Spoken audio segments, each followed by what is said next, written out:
Restream? Hold on. Oh, shoot, what happened? Oh, there it is. There's Restream right there.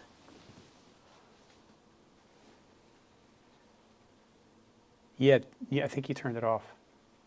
That's okay.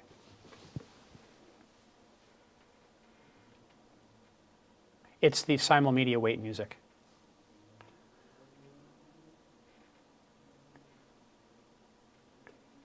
I think the master is off.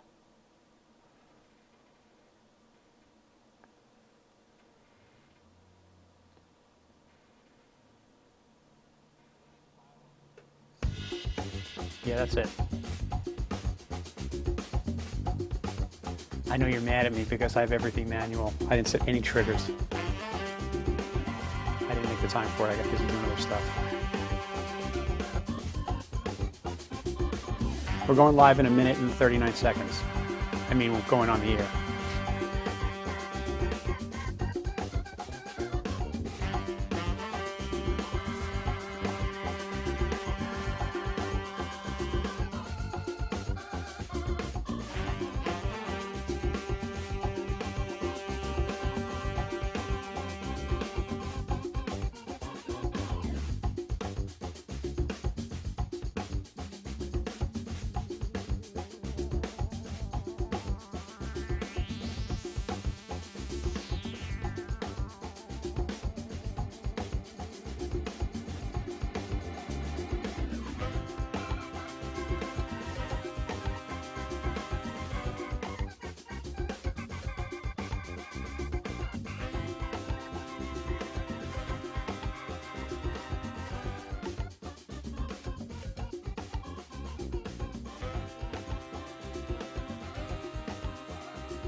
That's it. I don't really have a punchline to that joke, but welcome to the show.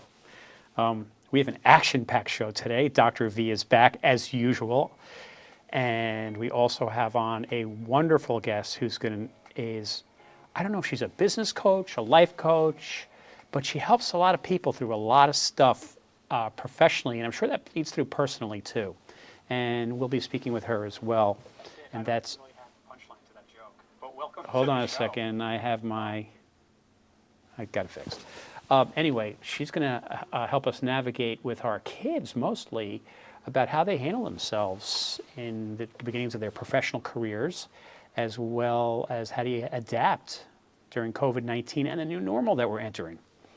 But first, I want to start with Dr. V. You know her, you love her, you can't live without her. Dr. Meredith Vandergrift, welcome to the show. Hi. How you doing? I'm great. How are you? I'm doing very well, thank you.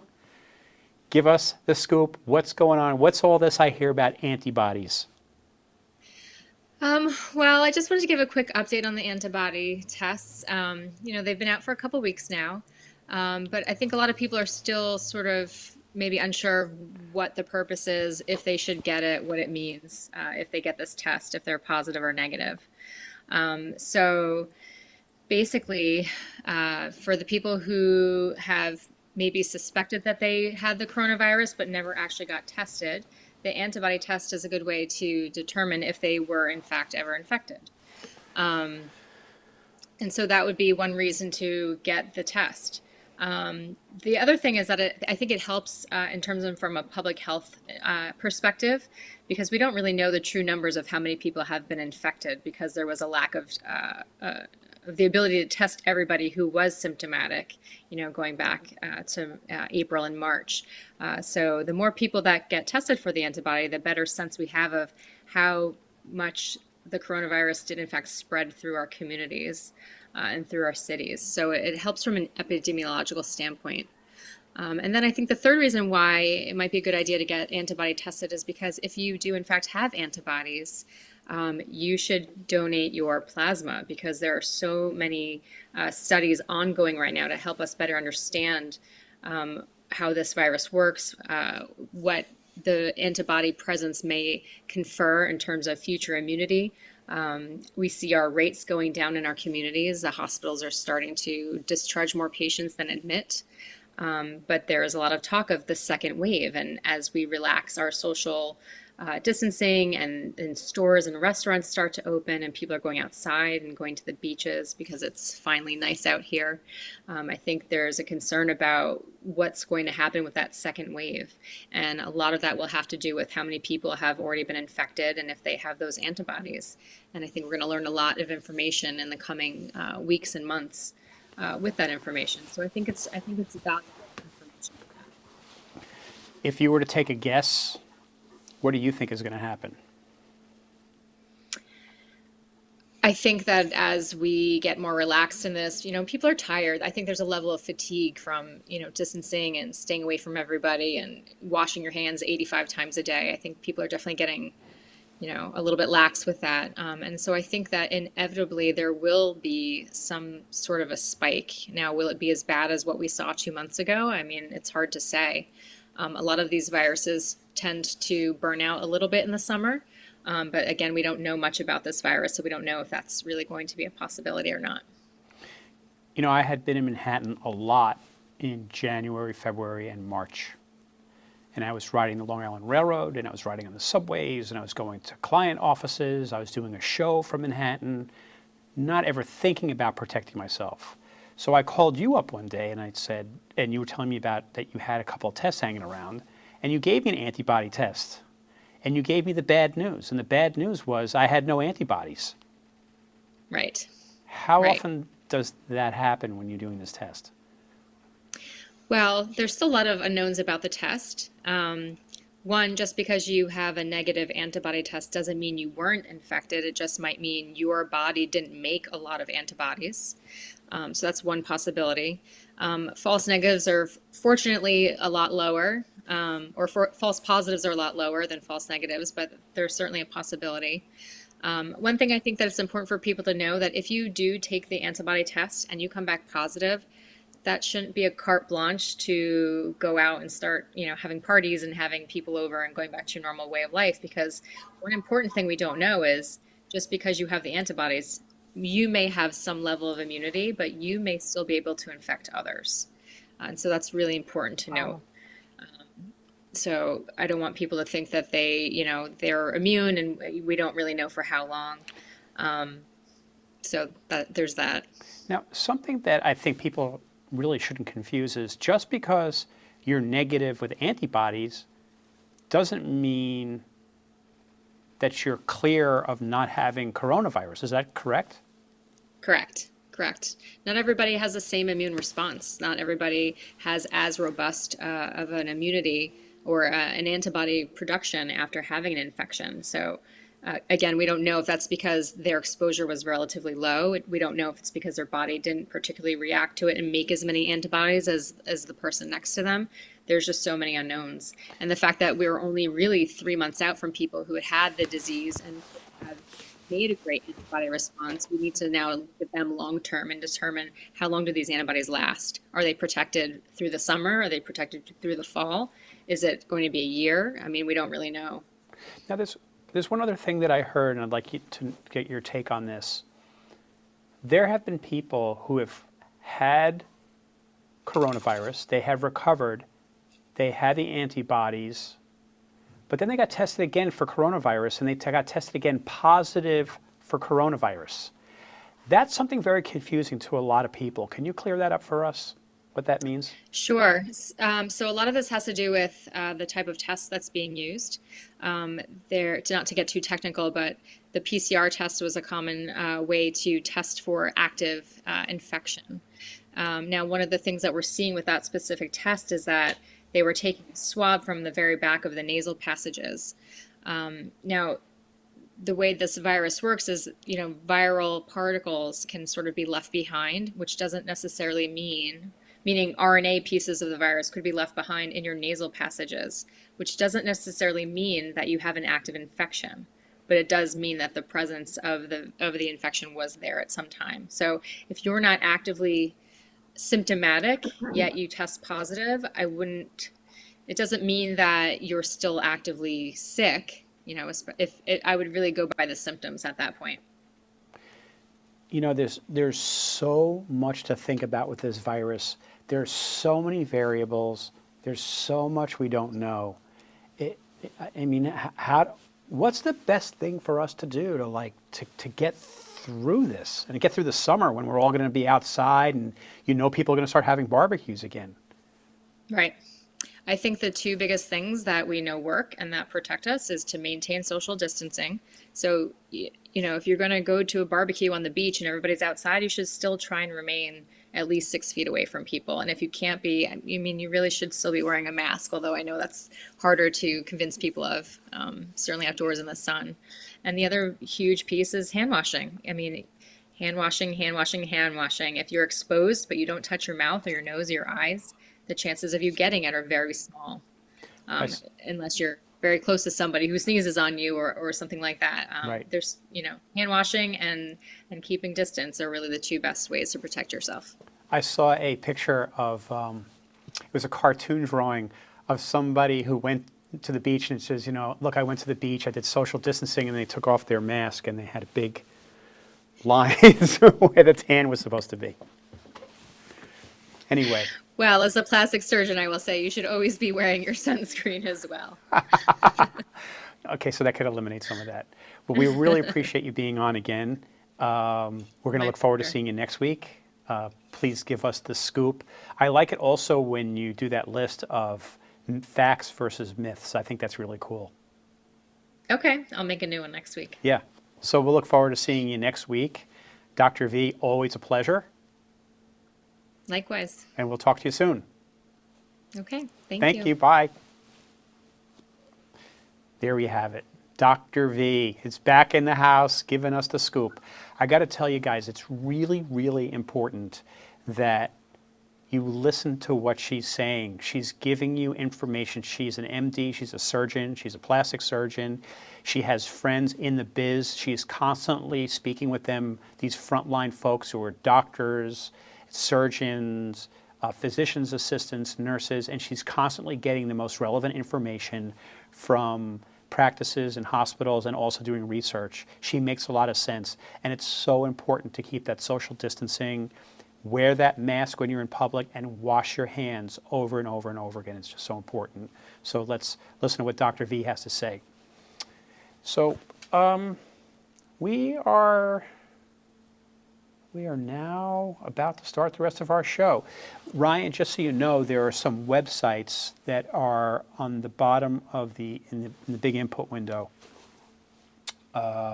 So when our guest and I start talking about it, either you'll figure it out or we'll tell you to bring up, we'll tell you to bring up those screens. But without further ado, we have on this really awesome guest who was referred by our friend Jane Hansen, and I'm very honored. She's had quite a distinguished career in the publishing industry, and now, I guess for years, she's had a business called Raising the Bar, where she helps people really reach their full potential in their careers. So I'd like to welcome to Anatomy of an Entrepreneur, Sandy Go Lincoln.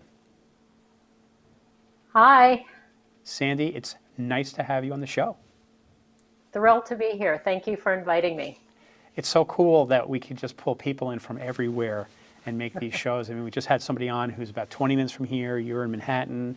The show's being run from Maryland. The technology is crazy. And I'm in the thick of it, and it never ceases to astound me. So, but regardless of that, Give us like a little overview of you, your background, how you got to where you are. My background is when I graduated from college, I knew I wanted to sell ad space thanks to a friend of mine who was a few years older who was in that career. I was fascinated by it. So I worked at Rolling Stone magazine. You did? I did. That's so cool. I didn't know that. Yeah. And I loved it. As I always say, I was at Rolling Stone at a magical time because it was when Rolling Stone went from newsprint to Baxter stock, which is like a glossy 4-color paper. And it was a crime how many ads we brought in, and they had this extraordinary incentive program, and we were all killing it. So it was a great place to be at a great time. Around when was that? That was that's a very good question. I would say that was around 85. Okay. Yeah. And it was just magical, absolutely magical. And here's the good news is we worked really hard. We got super results, but we also played very hard. And it was a perfect environment to do both. We had a lot of fun. Made some friendships, people I'm still very close to. Oh, that's so cool. And then you moved on with your career and you worked for various publications. You worked for Condé Nast, which I found out from you yesterday. Yeah. And did you stay in the marketing sales end, or did you move to other areas of the business? I stayed in sales, and I quickly moved into management. I tend to be a rather bossy, organized, and disciplined person, and I know how to inspire and motivate. So I moved pretty quick. I was in management at Rolling Stone, and then I jumped a few steps when I got to Amex Publishing. And then they asked me to launch a magazine called Departures around the world. So I launched it in Asia, Europe, and in the United States. And then I became publisher of Travel and Leisure. And then I went to Condé Nast, basically to launch Allure. When I got there, it was 3 months old. Mm-hmm. And so I did Allure for about 7 or 8 years, got fired, and then I got invited back. I'm putting on the brake. Hold on. You just said you got fired. I did. What happened? I did. And who admits that? Huh? Who admits that? It's funny because Condé Nast at the time was owned by Cy Newhouse, and his CEO chairman was a gentleman by the name of Steve Florio. And Steve called me into his office and he said, "We're going to let you go," because Allure had hit a bad patch. And he said, "Here's the press release." And the press release said, we are announcing that you've gone on to pursue other interests. I'm like, no, you guys are firing me. Let's call it what it is. So I'd like you to say you terminated me. I have no problem with that. And the next day there was an article in the Wall Street Journal about my being let go. And it was a small article, but the pull quote was, when you go to Condé Nast as a publisher, you will always leave with your head on a platter. Oh my God. I left with my head on a platter. And about 18 months later, they called me and they said, "We're serving humble pie for lunch. Will you come over?" So I said, "Sure. Always happy humble pie for lunch." And they actually asked me to run a magazine called Condé Nast Women's Sports and Fitness. And I did that for about 4 weeks. When was this? We're fast forwarding. Give me a year. Really good question. It was probably around 1999. Okay. The reason why I ask years is because it puts the historical world in context for me, so I might ask you a question that might be relevant to that time period. I'm sorry, go on. Yeah, no worries. Please ask me anything. So 4 weeks after I got there, I was called upstairs and I was told that they were folding the magazine. I'm like, wait, I've been here 4 weeks and you're closing the magazine? And they said, yeah, we've had some issues with the magazine, but we're launching a new magazine and we want you to do the launch. And it was called Lucky Magazine. What magazine? And Lucky. Okay. And is inspired by Japanese shopping magazines. And what they wanted to do, Japan at the time had 23 shopping magazines. So James Truman, who was the creative director, and Cy Newhouse decided, let's try this concept in America. And it was what we always called a new form of media. It was a hybrid between a magazine and a blog. And we launched it in January, and then September 11th happened. Oops, big problem. Turned out not a big problem. Actually, it helped put wind in our sails. How? And well, we did a lot of focus groups, and we did focus groups all over America. And women said the same thing over and over again, which is, it's all America now. I'm going to reinvest in this country. I want shopping information. So September 11th, of course, was in September. And in December, the New York Times wrote an article about how magazines were really suffering and how Lucky had been like a rocket ship to success. And the next 6 years were gold. It was all fantastic. Really? Women loved Lucky. But what made you guys think that this was going to work? I mean, Japan's a completely different culture, and just because something plays well in Peoria doesn't mean it's going to play well in New York. How did you know? What was the gut instinct? The gut instinct was, it was something that had never been done before in America, that women like to shop a lot, and that this was going to give a lot of magazines, fashion, beauty, magazines like People or Us, they often write about fashion or new beauty products, but you can't really always get your hands on them. Maybe they haven't been released, or they're maybe out for 6 months. And we had a mandate that everything that we wrote about in the magazine you could buy today. And women loved it. We didn't have models. We had real people. We had close-ups of the product, and you could literally have it at your home within 72 hours. So people thought it was very different. People thought it was refreshing. Was this a paper magazine, a hard copy magazine? Yes, it was. So it's before e-commerce. It was. We switched to e-commerce probably year 5. But what was really interesting was I learned a very good marketing lesson when I was at Lucky, because we were targeting young women, that it turned out we were a magazine for mother-daughters, and mothers and daughters would often go shopping together with Lucky in their hands. If you target young, older will follow because it's going to make them hip and cool. And if you target older, not going to work.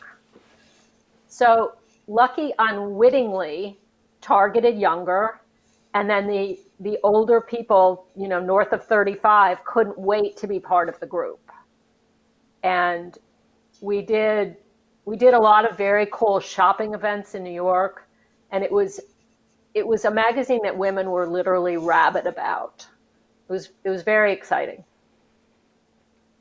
Wow. How long were you there for? I was there for 7+ years. Got fired again. Why did you get fired this time? This time I got fired because Lucky's business was not.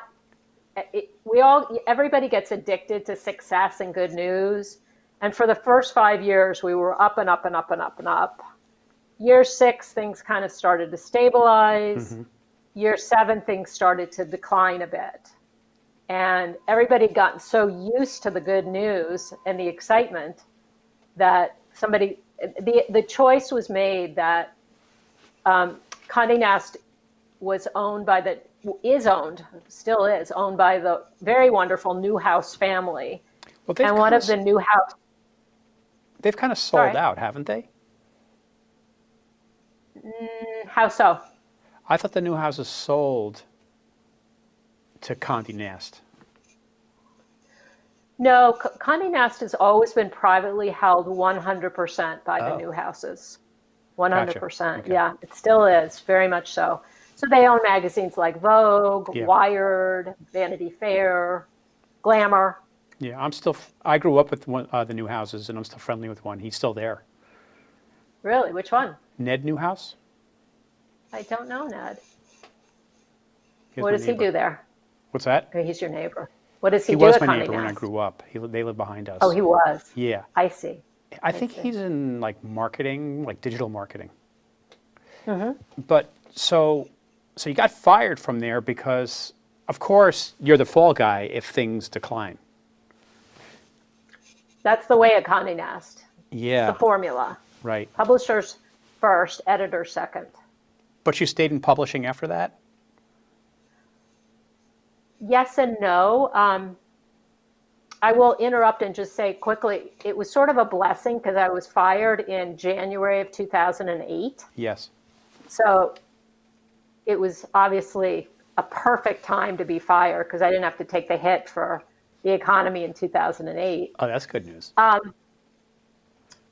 So then I did I love starting things. So I did a lot of consulting for startups for about 2 years.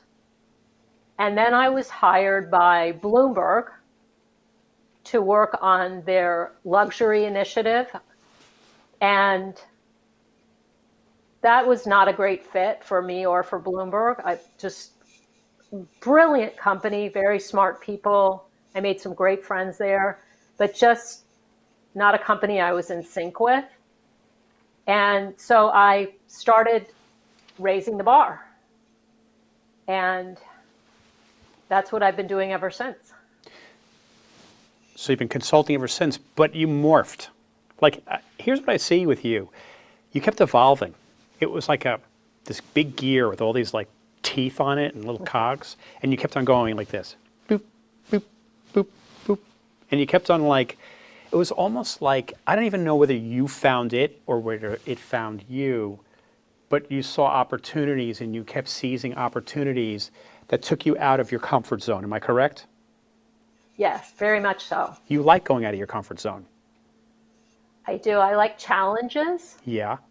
And I like opportunities where I get to be creative and I get to work with super smart people. I love that. Interesting.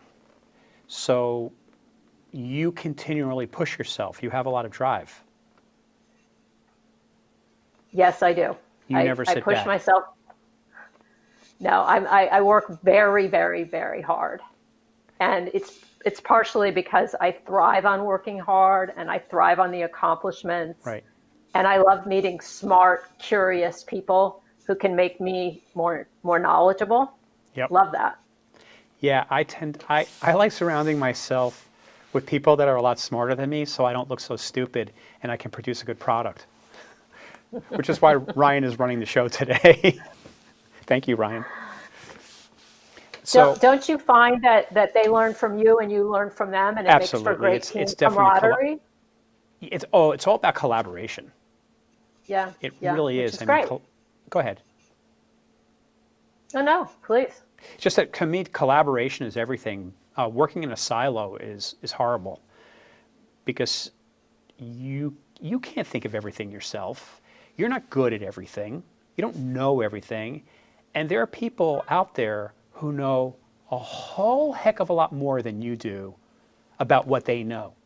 And if you can assemble a whole group of people who's good at A, B, C, and D, and you're good at facilitating, putting it together, having some of your own ideas, that's the winning combination. That's what I've always been Totally successful. agree. Yeah.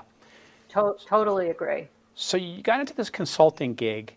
At what point did you evolve to raising the bar? Like, how did that next movement in the gear, like the cog, like turn one more notch, or how many more notches was it until you started it, and how did you get there? One thing that's always been true of me, literally since I was 30, is I've always enjoyed young people. I think it's because I hate the aging process, and young people always make me feel younger, more knowledgeable. I like Yep. knowing what's going on. So I'm always having dinner with my godchildren, their friends. And one of the things I learned when I was still working at various companies, I think I learned it a lot when I was working at startups, but was that colleges and universities often give students a great education, good academics, but they do very, very little to prepare them for joining the full-time job world. 100%. And I kept meeting people who were having career confusion and who also had real confusion about how to get a job. So I thought there's a real empty space here, and I'm going to build a platform to address this for young adults. Can I that was interrupt the you beginning. just? Go ahead. Sorry. No. That was the end of my sentence. Okay, I want to interrupt. I want to like kind of not disagree with you, but I kind of want to play devil advocate here. There are a lot of people who do kind of what you do. Kinda. What made you so different? What made your platform successful? Why wouldn't I look at you and go, I go to another type of coach and help them, and they can help me get into college. They can help me get through college. They can help me build my career. What made you so unique? I'm very, very confident about this. What made me and makes me so unique is that I have an enormous amount of ingredients that all add up to my offering people many things. So very few coaches have interviewed and hired over 400 people and been in the workplace and interfaced with companies ranging from Pepsi to Johnson & Johnson to Sony to Apple to BMW. Ryan, So can I you had bring a up that? lot of, Can you bring that up, that webpage? I'm sorry. no, please. So I've had a lot of experience with various companies, and I also really like helping young people do their best. I tend to be quite demanding, and I want people to really bring their A game. As somebody who once worked for me said, you know, Sandy, when I first started working with you, I thought you were a little annoying because you were so demanding. But now I want to thank you for teaching me to fly higher than I ever thought I could fly. So I'm a person who does many, many things. I've had experience in the workplace. I'm a good listener. I'm a good advocate for my clients. I'm very creative. And I'm also very good at helping them network and understand what their potential is and how to articulate it. I don't think most career coaches do half of that. I have a quick question about inspiring and motivating, but I also want to show that picture of all those companies. Tell us about those companies. Ryan, can you go back to that? And bring that up, please. Thank you. Tell us about that. These are some of the companies where my clients have gone on to work. And it gives you a flavor for the diversity of the companies, ranging from a Nike to a Marie Claire to a Sony to a Goldman to a Netflix. It's a very large range. So I'm going to guess that you look at each individual client and you just really dig in until you can find out who they are, and then you think about what might be best for them based upon what they're telling me, and that's part of your listening skills. Am I correct on that? Absolutely. 100%. I was on the phone on Sunday morning with a woman named Karen, and Karen said, "So do you give the Myers-Briggs or Johnson O'Connor or any of those tests?" And I said, "I do give a test. It's the San Diego Lincoln test. And it's the first 2 sessions, and my being a very, very thorough Sherlock Holmes about their life. And it's the foundation with which I move forward with each separate client." Right. In my career, I've always had to motivate myself. I'm trying to think are there people that have motivated me? Yeah, but mostly I did it by myself. I had to like pick myself up by my own bootstraps. I had to push myself and go, go, go and never give up, right? So you help motivate and inspire people. A, how do you motivate and inspire them? And B, how do you get them to keep going and not just be infatuated with an idea? I try to find in the very early sessions of working together, what are their strengths, what are their assets, what are various aspects of that, of what they're offering, that we can celebrate, and we can help them to learn how to articulate, so that when they go on an interview, I always like to say there's an invisible bucket when you go on an interview, and the invisible bucket says reasons why we should hire Cliff. And if you don't fill that bucket,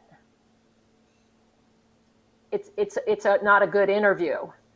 So I help people figure out what they can contribute that's genuine. And as they're figuring that out and learning how to articulate that, it sparks quite a bit of self-confidence. And keeps them going. Is part of that you teaching people how to listen and listen for cues, to listen for clues, things like that? Yes, it's a great question, because one of the first slides in one of my classes is people usually listen to reply when they really should listen to understand. People don't listen to understand. They just can't wait to keep talking. It's true. It's very true. You know, the sales process is very similar to that. It's about listening to someone's problems and then helping them find a solution to that problem. And in effect, you're doing the same. You're helping your clients do the same thing. Very much so. If you can present yourself as a potential candidate who will answer their needs, their problems, help support and guide, help support them, that's going to make a huge difference if you're helping with their problems. Right. There's something I want to go to. Ryan, there's another slide on the web. It's number 16. And it's if you can go up a little bit, the little icons. The other way. I'm sorry. My fault, Ryan. Right, that's it. Sandy, can you see that screen that we have up? I can. Can you talk to us a little bit about that? Tell us about this process. Well,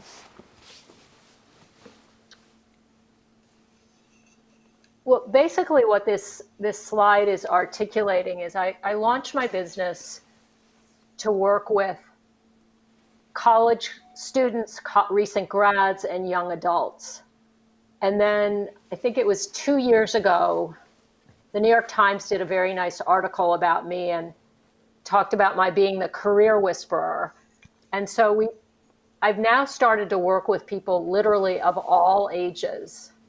And this slide is a bit about how I help people who are at companies and want to switch careers.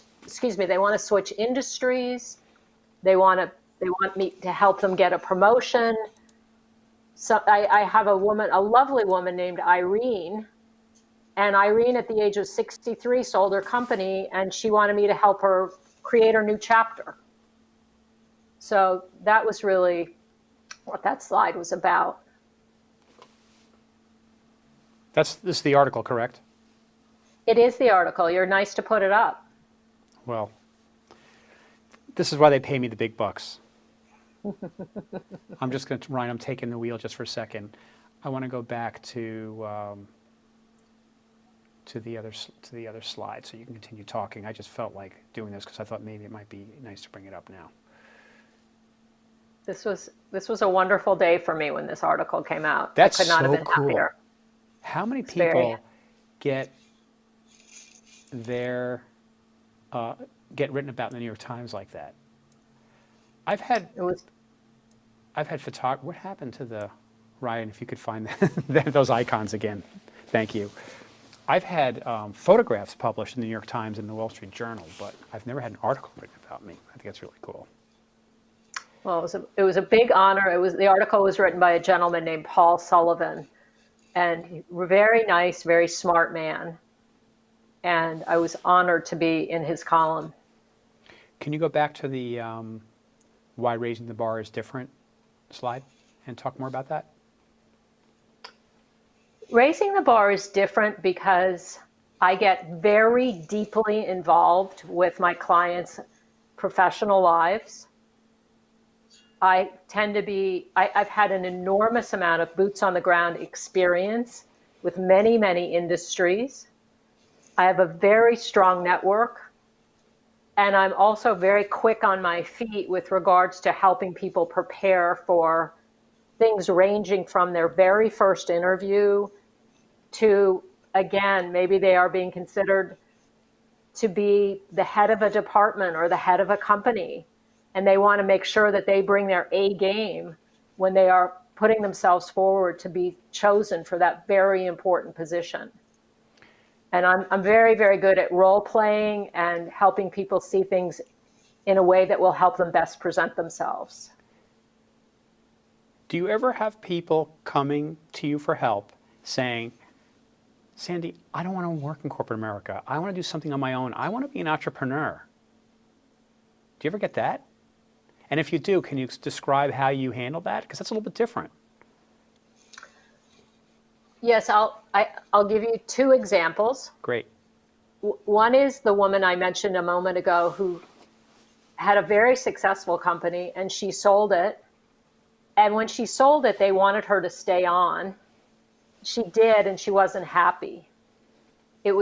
She really wanted to remain an entrepreneur. And so she came to me to ask me to help reinvent her. And that was fabulous because she was smart and had a lot of energy, very creative. And then I had another client who was probably about 24 or 25 years old, and she'd worked for 7 startups, and she loved it. She said, I've always called into meetings. I have great exposure. I'm learning so much. And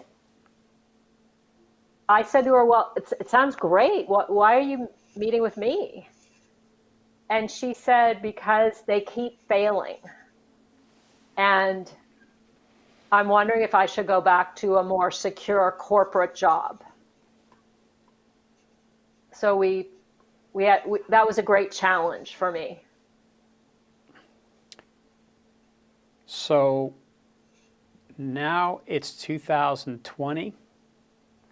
The world gets slammed with a pandemic. Part A and B, how are you adapting? And B, how are you helping young professionals adapt right now? I'm sorry you didn't ask me to wear my COVID costume because I wear What is it? I wear a ski mask where you can just see the slits of my eyes. And then I put on medical goggles and cotton gloves when I go for my daily walk. So if I ever have the honor to be on your show again, I will wear my COVID uniform. You'll be back. But that's how I'm coping with it. And you mentioned something earlier about my being a hard worker. If I'm working very, very hard every day, I'm wonderfully distracted from COVID. So I work very, very hard and I stay quite busy. But a lot of people are not busy. How do you stay busy? I stay busy three ways. Number one is I have classes. It's a long story, but I have a class on how to build a resume, how to be a standout candidate when you're interviewing, how to write a cover letter, and I have a couple of other classes. And I used to sell them online to college students, and I decided during COVID I would offer them for free.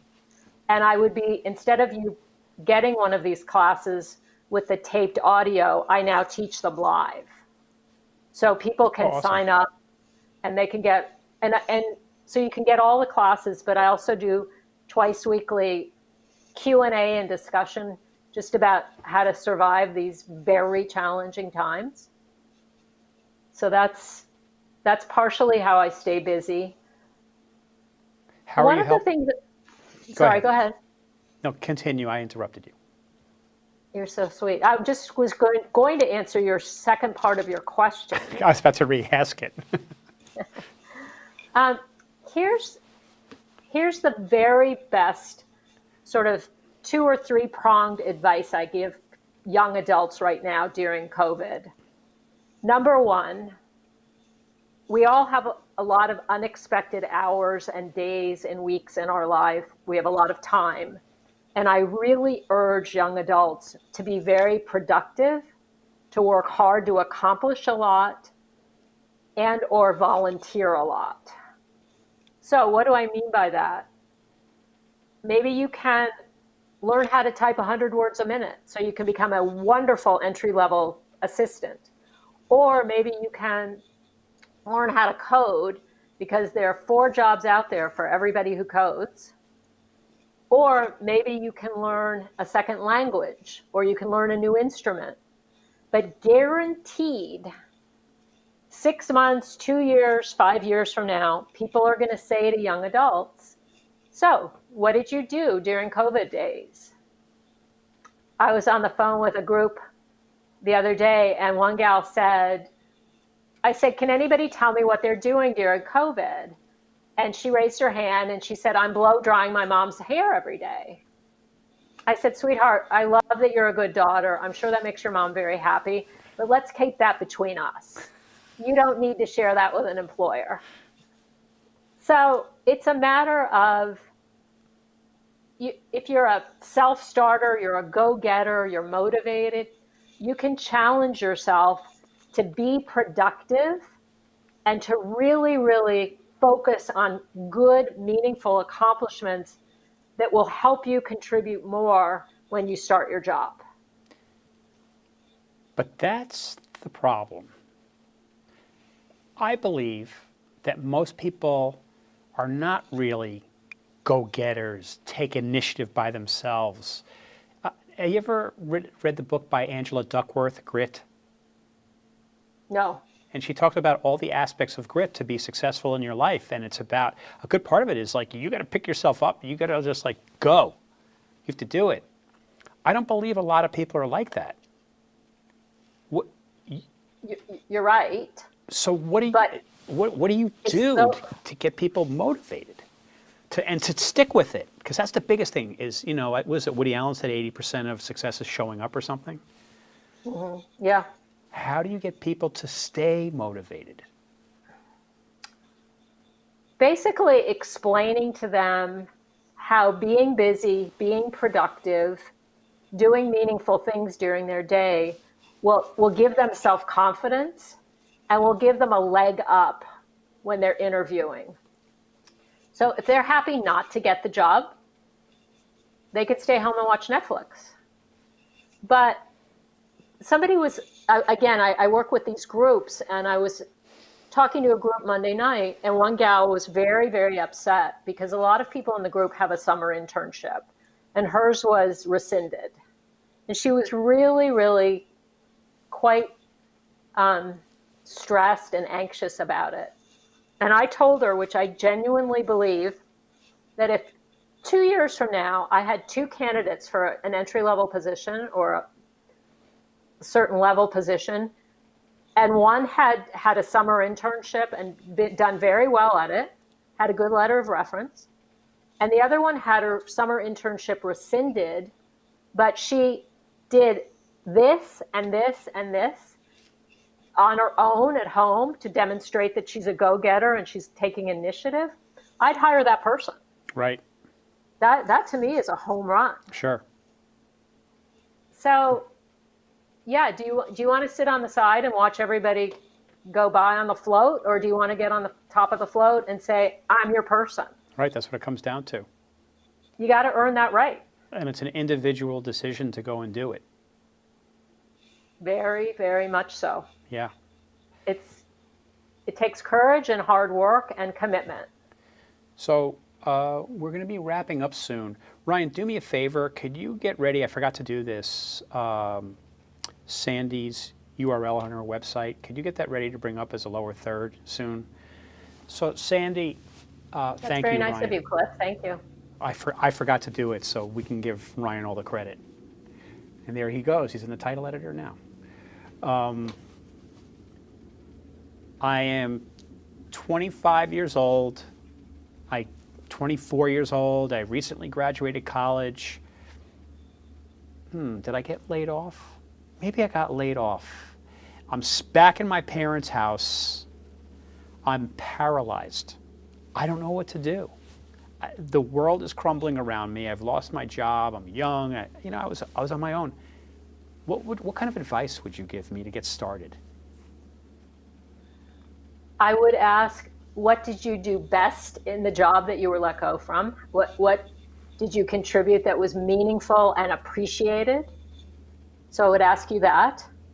I would ask you if you got a letter of reference from the company that furloughed you. And I would also ask, what do you want to do moving forward? Help you figure out where you can move forward. And I would help you figure out how to best articulate why you would be an exceptional hire. A lot of companies right now, Cliff, I'm sure you would agree, are downsizing and reorganizing. Mm-hmm. So when a company's downsizing, they're reorganizing, the people that they're keeping have to be extremely efficient and productive. So you want to be able to go into a company and say, I know you're letting a third of your department go. As you reorg the department, let me share with you, if you hire me, it's almost like hiring triplets. You're going to get so much when you hire me, your dollar's going to go further, and you are going to be very happy that I joined your team. So basically what you would be doing is saying to a company, here's the value I provide to you to help your business more successful. Am I correct? 100%. Yeah. 100%. It's so important. So Sandy, how do we find you? You find me on my website, which is, it's called Raising the Bar 123, but the shortcut, because nobody will remember that, is sandygo.com. S-A-N-D-Y, go, sandygo.com.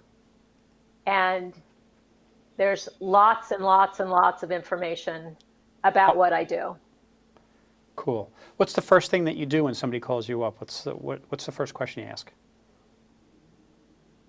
I ask them what are their goals, what's their timetable, and I tell them that it's a process and that they can ask me any questions they want. And it might be, again, somebody who's looking to start their own company, somebody who's looking to have a promotion, or it might be a 22-year-old who's looking for their first job. But I say, ask me all the questions you want. Take your time, call me up a week later, ask me more questions. And then I tell people the details of what working with me is like with regards to my hours and my availability and all of that. One of the biggest things I like about what you just said, which I do all the time, is I give information away for free. Because I have to build credibility with somebody who I want to utilize my services. So by giving really 100%. good, valuable information, they begin to trust me. And once they trust me, I have a better chance of them saying, you know, and they think it's a valuable service, of them going, you know what, I want to work with that guy, Cliff. And it sounds like that's what you do. I want people to feel comfortable with it, and I want them to challenge me. I was hired by a grandmother a couple of years ago, and she was really putting me through the steps. Really? Yeah. And at the end, she said, I admire how you stand up for what you believe, but she said, I also admire the candor with which you're giving me answers to what I'm asking. So I want people to Authentic. feel good about it. Yeah, Yeah. authentic. Yeah. Which is live streaming is all about authenticity. Anyway, I know it's a little scary, Cliff. was it scary? Well, no, because you're so nice, you're smart, and you're fun to chat with. Well, thank you. I appreciate that. Will you come back on? With pleasure. Yeah, we should think about like we'll have you on again, and we'll think about like specifics. What do we want to talk about? Maybe applications, or where are we going with all this COVID stuff and what you do? And I don't know. I just think that there's a lot more that we could discuss. But I really appreciate you coming on today. I can share with you. Do we have another 30 seconds? Ryan, really. do we have 30 seconds? Ryan No. says the clock is ticking. No, I'm just Okay. kidding. Go ahead. Take a minute. No, I like to say to people, do you know what Wordle is? Do you know what Tag Crowd is? Do you know what an ATS resume is? Do you know when you're on an interview and you have to answer a question, once you start talking, how long do you get to talk? Do you know the 3 things you can contribute and how to align them with the qualifications and articulate them? So we could talk about some of that maybe next time. Oh, that's cool. I would love to do that. Well, I really appreciate you coming on. I forward to appreciate having you being again. invited. You're so Sure. nice. Thank you very much. I appreciate it. Next week, we'll be having on another guest. And of course, Dr. V will be back with more information on COVID-19, breaking it down, understanding it, and how we can protect ourselves. I'd like to thank Ryan Brenneman, the smart live streamer, for helping me out today, all the way from Western Maryland. I really appreciate it, Ryan. And I guess he's queuing up the credits. So we will see you next Tuesday, 5:30 p.m. Eastern Time here in New York. Have a great week. Thank you, Cliff. Oh.